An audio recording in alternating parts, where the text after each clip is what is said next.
बातमी। मुख्यमंत्री माझी लाडकी बहीण योजनेच्या परळी मतदारसंघाच्या समिती अध्यक्षपदी अजूनही वाल्मिक कराड कायम आहे। विशेष म्हणजे ही निवड तत्कालीन पालकमंत्री धनंजय मुंडे यांच्या शिफारसीवरून झाली होती। कराडवर 14 गुन्हे दाखल असताना लाडकी बहीण योजनेवर घेतलंच कसं असा प्रश्न उपस्थित होतोय। तर 2 कोटी रुपयांची खंडणी प्रकरणी केज पोलीस ठाण्यात वाल्मिक कराड याच्यासह विष्णू चाटे आणि सुदर्शन घुले या तिघांविरोधात गुन्हा दाखल झालाय।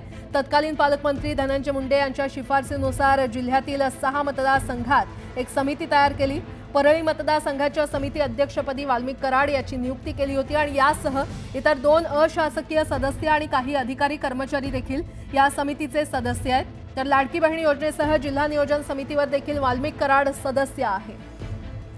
आणि या संदर्भात अधिक माहिती देत आहेत आमचे प्रतिनिधी सुरेश जाधव आपल्यासोबत जोडले गेलेले आहेत। सुरेश, प्राजक्ता, वाल्मिक कराड हे खंडणी प्रकरणातील आरोपी आहेत आणि त्यांच्यावरती खूप मोठ्या प्रमाणात ज्या पद्धतीने आता सर्वच मोर्चेकरी असतील त्याचबरोबर राजकीय नेते देखील आरोप प्रत्यारोप करतायत आणि यात धनंजय मुंडे यांचे आणि त्यांचे काय संबंध आहेत हे देखील अंजली दमन यापासून अनेक जण समोर आणण्याचा प्रयत्न करतात। मात्र आता जी समोर माहिती आलेली आहे की परळी विधानसभेचे जे लाडकी बहीण योजनेची समिती आहे त्या समितीवरती वाल्मिक कराड यांची शिफारशी धनंजय मुंडे यांनीच केली होती आणि अद्यापही ते त्या समितीवरती अध्यक्ष म्हणून आहेत आणि विधानसभा मतदारसंघामधली जी लाडकी बहीण समिती आहे त्यावरती अध्यक्ष आहेत। या संदर्भात जिल्हा प्रशासनाची विचारणा करण्याचा प्रयत्न केला मात्र त्यांच्याकडून कुठलाही रिस्पॉन्स मिळाला नाही। मात्र अद्यापर्यंत त्यांना त्या समितीवरून हटवलं गेलं देखील नाहीये।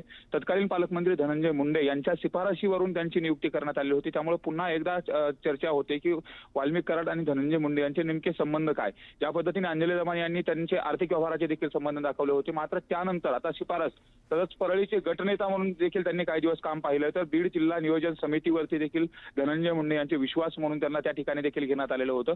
त्यामुळे नेमकं वाल्मिक कराड हे खंडणीच्या प्रकरणातील आरोपी आहेत आणि या प्रकरणात सीआयडी आणि एसआयटी देखील तपास करते। मात्र त्यामधून आता नवीन जे काही खुलासे येतात, नवीन जी माहिती समोर येते ती मात्र धक्कादायक आहे। सुरेश, धन्यवाद या सविस्तर माहितीसाठी।